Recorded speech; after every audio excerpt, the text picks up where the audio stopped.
There are three of them. There's a direct, direct, by opposition, and indirect. Yeah.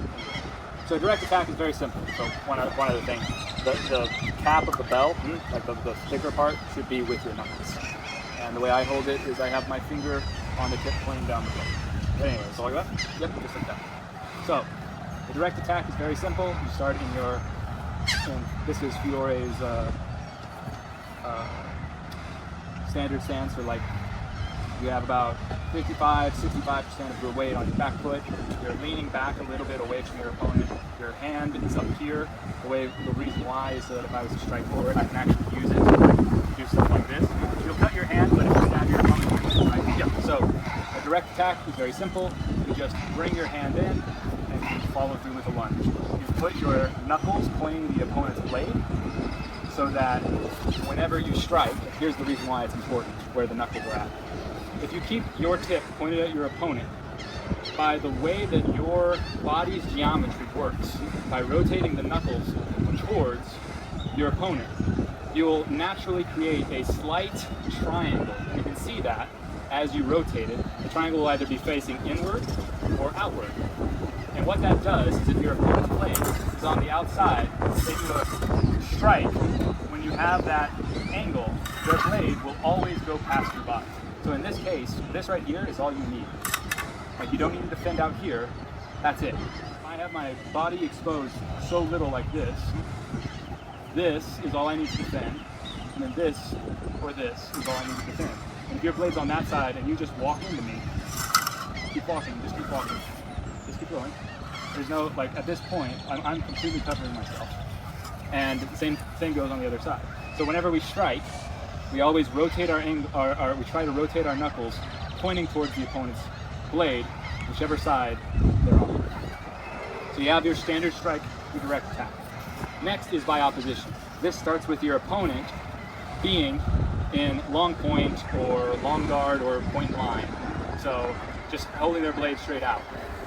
What the person does is they start off with a parry of third and they take the blade.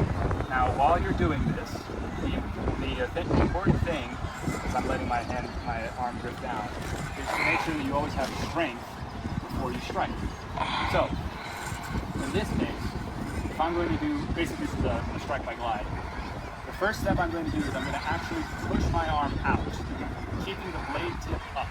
The reason why is because I maintain strong against your mid at this point. Then whenever I go in for the actual lunge, that's when I drop my blade. Of course, I let your blade roll over the top of my bell, which with the bells, it's difficult to do that. It's a little easier. I think it's harder to do that with the pulleys. But anyways, the idea is, and the reason why we do this is if we get back into the blade in line, and if I take you and I drop first, now this becomes a strength match. Whoever's the most strength wins. But if I go here, bring my arm out, and then in, I can always hit you. Gotcha. So that's the glide. And then by disengagement or indirect, I'm blade in line, you do a parry against me, and I let my blade go around yours, and then I strike you. Those are the three basic attacks. Then you have your basic parries. There's like a theoretical flow chart of the science of it, which is that parries beat basic attacks. Basic attacks are beaten by feints, and feints are beaten by parries. So the parries that we do, the parries that Goggler has, he always wants your elbow to be crooked and in next to your body. Now, the reason why is so that you will always maintain that strong whenever you're doing any of your parries, so that whenever I take, if you were a blade line, and I take you right here, my arm is still next to my body.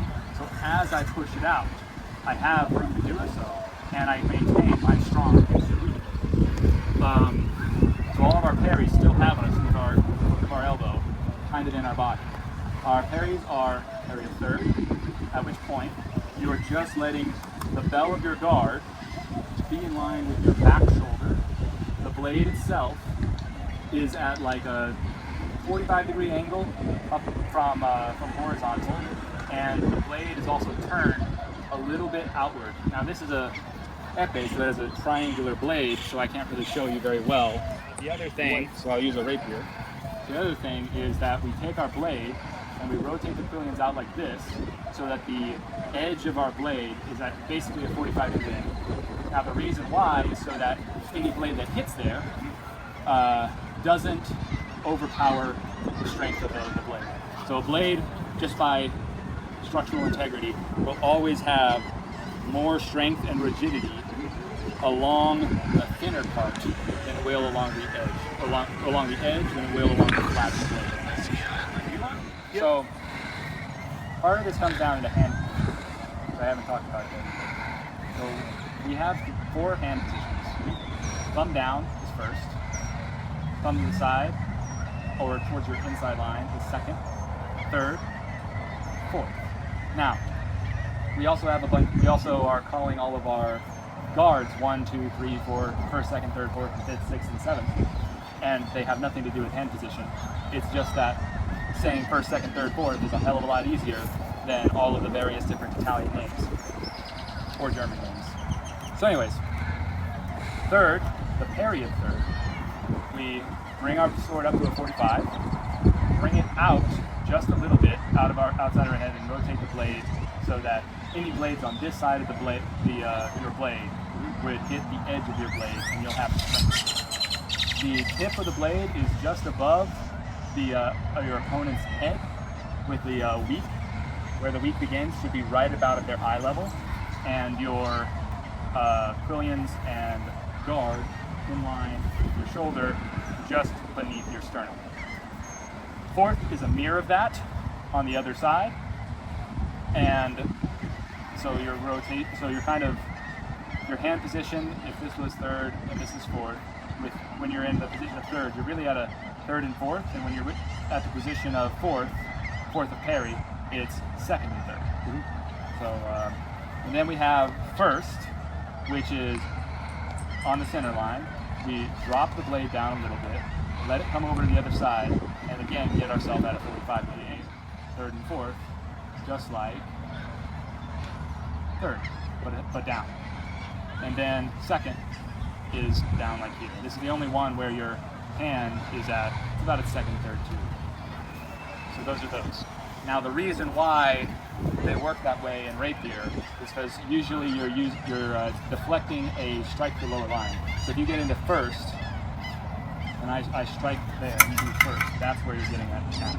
And usually whenever you get a good parry on this usually gives you a really good strike by opposition straight to my leg. Yep, exactly.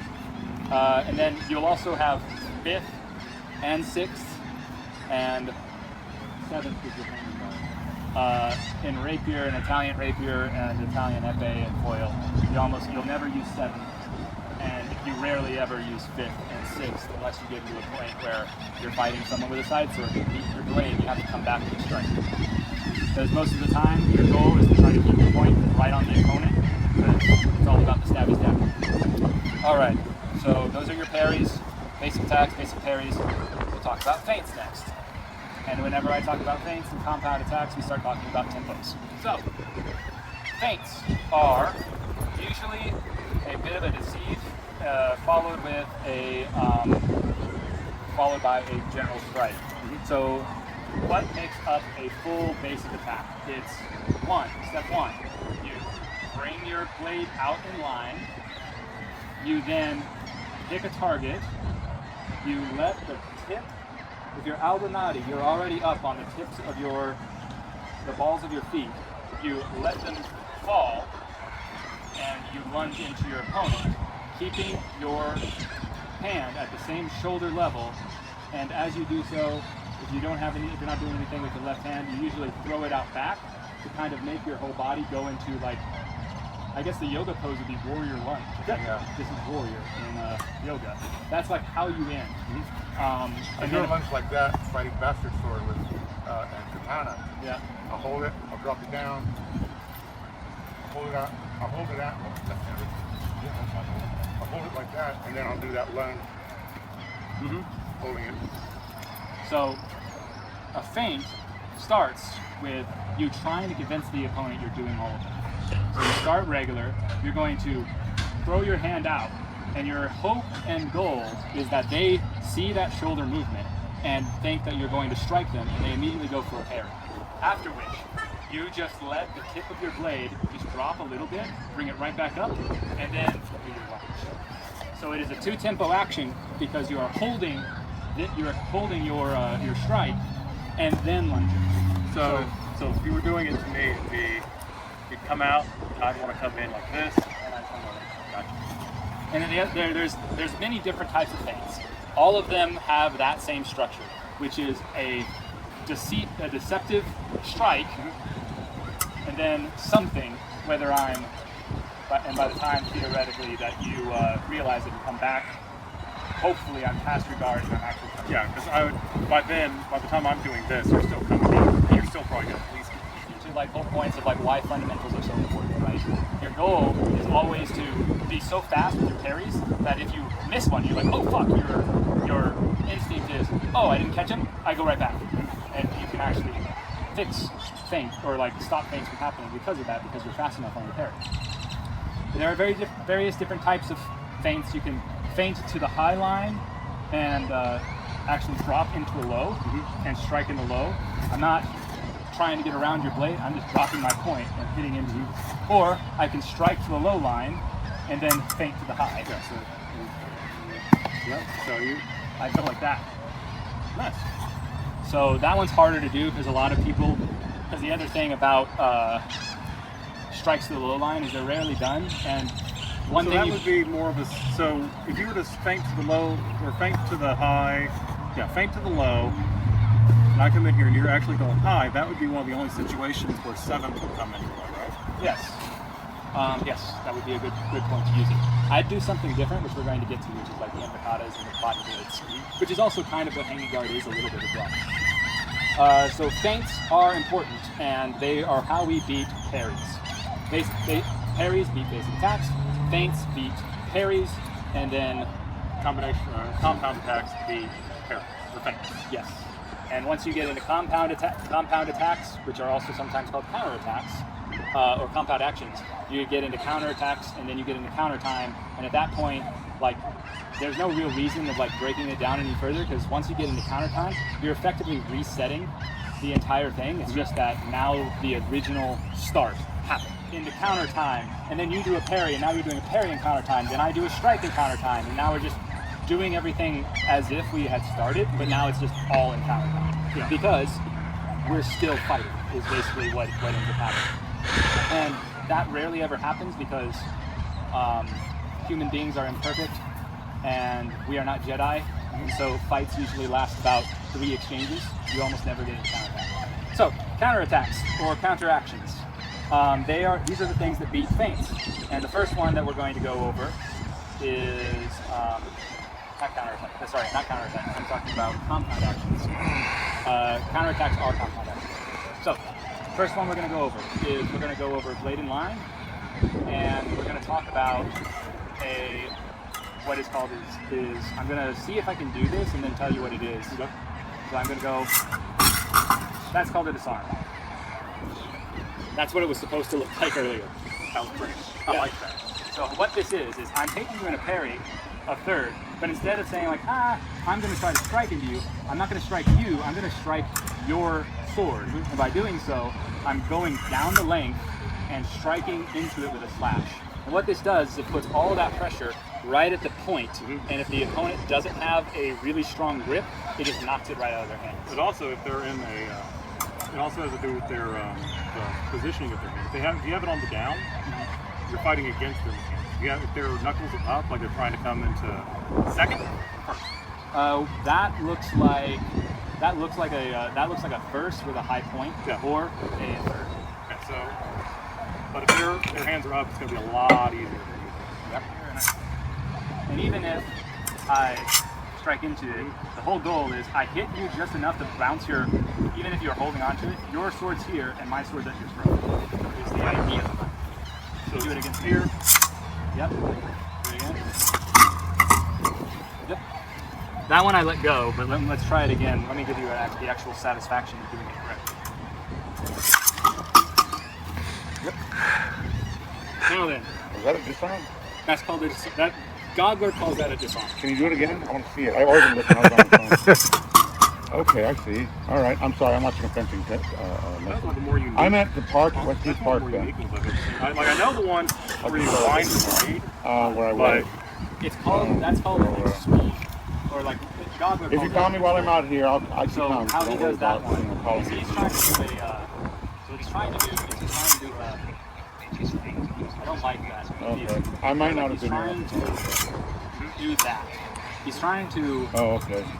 as he has control of your blade, he's trying to bring it over here, Yeah. get your wrist, and then right at the last minute he does that. Yeah. All right then. The way that you do it the way that I've always done it is I might leave in a little you bit. start I'm not like sure almost how down that that's leg and looking get control of it.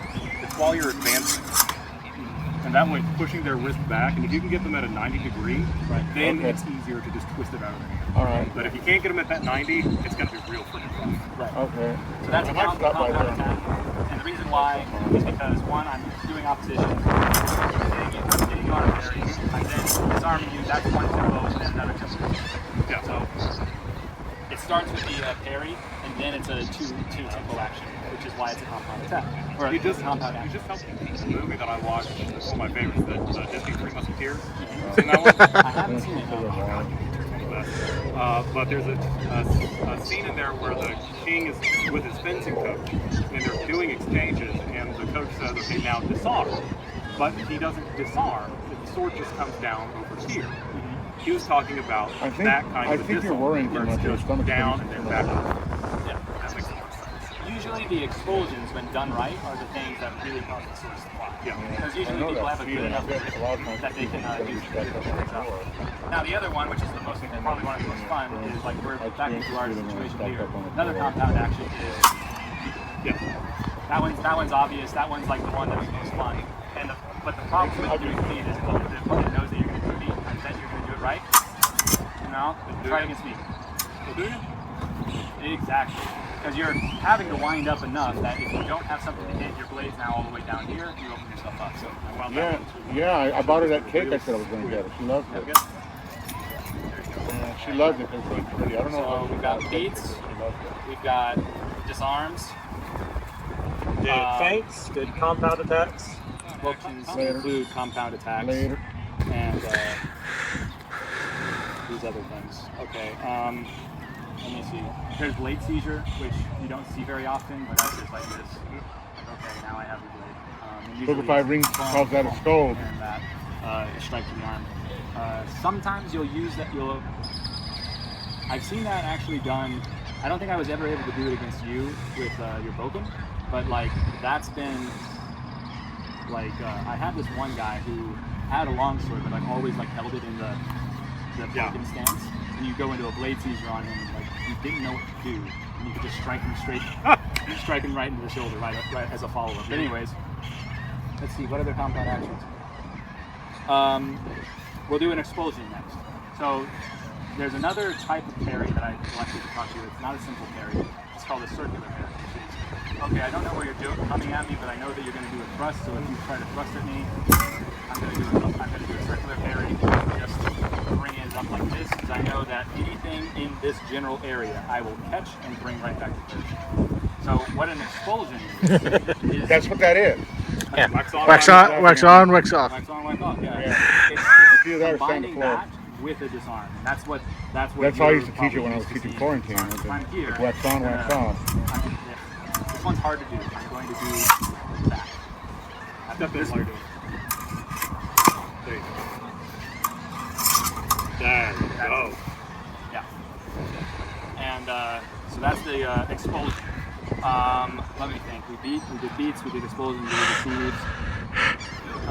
We'll do a compound. The only compound attack I remember. Yeah, is martial called arts an are arrest. constant here. There's a lot of stuff that's the same.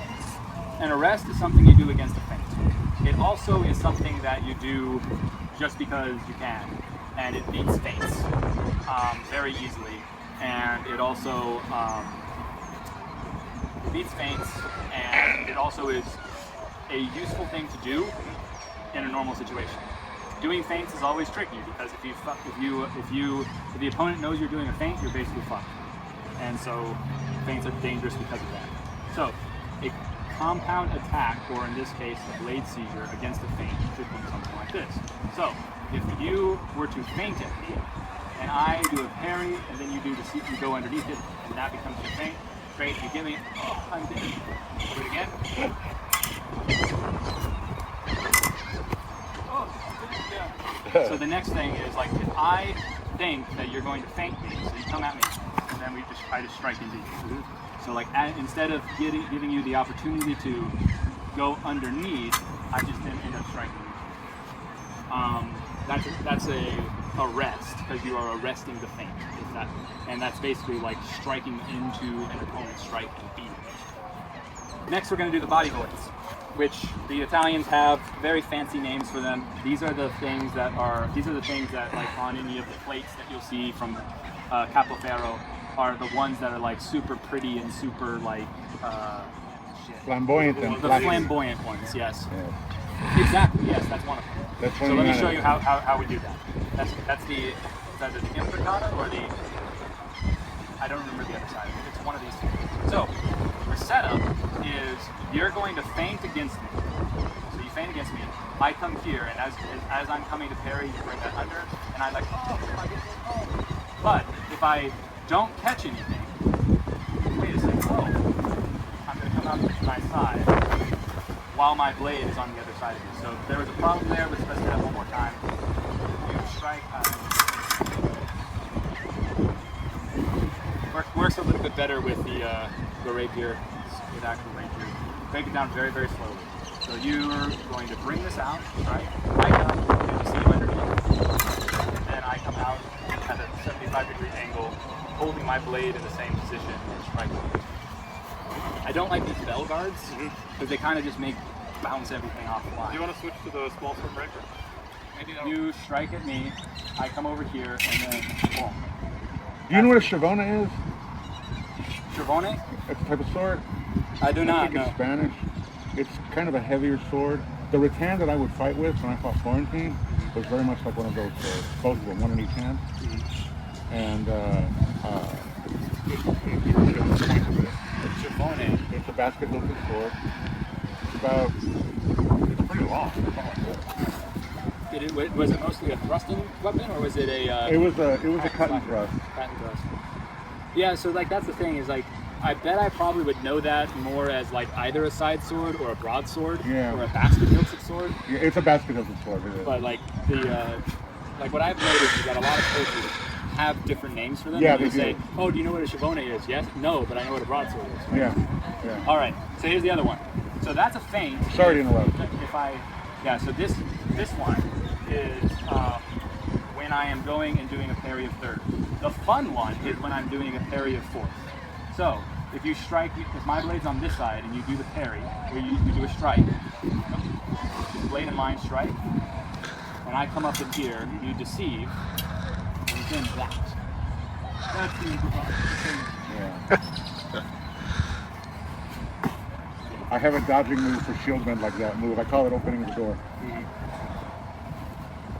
And so I'll try to, so you do a third and a parry of fourth. We'll try to see if we can get you to do these two ones. And then we'll do the last body, well, let's do the last body void one as well. Do that last one. So you just do a regular strike, I deceive, you go up. So you feint out, and then as you do the deceive portion, that's the last one. Which is I just get down on my knees and lead the sword up. Yeah, that's a good one. We just don't have the legs for that. It's basically I don't have them anymore. My legs are gone. You can't, like, there's several ways to do it, which is you can either get down on the knees, do like a superhero landing, do a reverse lunge. Basically, the idea is I keep my sword at the same height, in the same position, and now my body is like basically on the floor and I'm stabbing you. That's the idea. So those are the three body void ones, and all of them are dependent. The one that's down like this is always going to work unless the opponent is feinting to like the low line, in which case you might get stabbed in the face. And so the first one was over here? Yeah, well, the one thing to keep in mind is as you do it, the goal is you're keeping your blade on the same line. So whenever you do the thing and I'm on this side, your blade's on this side and you're coming in, my blade stays where it's at. Yeah. My body is gone. Yeah, yeah. And on this side, my blade is still in the same position. My body is gone. Yeah. All you did was open the door. Yep. So he can go by you. At the very worst, he can go by you. Yep. So I will do some of these. So I'm going to feint, and as you come to parry, I come over here. You're like, oh fuck, I'm coming in, and there you go. Yeah, right in there. Keep that. As you do that, turn the blade over like this, and then step out. Keep the blade in the same position, because I'm lunging into your blade. Gotcha. Okay. Is the idea. So bomb. There you go. Yeah, just like that. Yeah. See it? Other side. So I go over here, and the best thing to do is start with your blade over here in this position. I strike up, you go over here, and there you go. Lower this over, open yourself up like that. Now look at the opponent. Look away. Ah, look at that. Ta-da! It's like you're saying like, behold what I have done. I'm not even looking at a man as I kill him. That's the idea. And then the last one is just getting on the ground. Go up, boom, boom. Yep. And that also works too. Like as long as you get so far underneath, and then basically the idea is keep the blade where it's at, and keep your body the fuck out. And what will end up happening is the opponent will walk into your blade if they're trying to fight.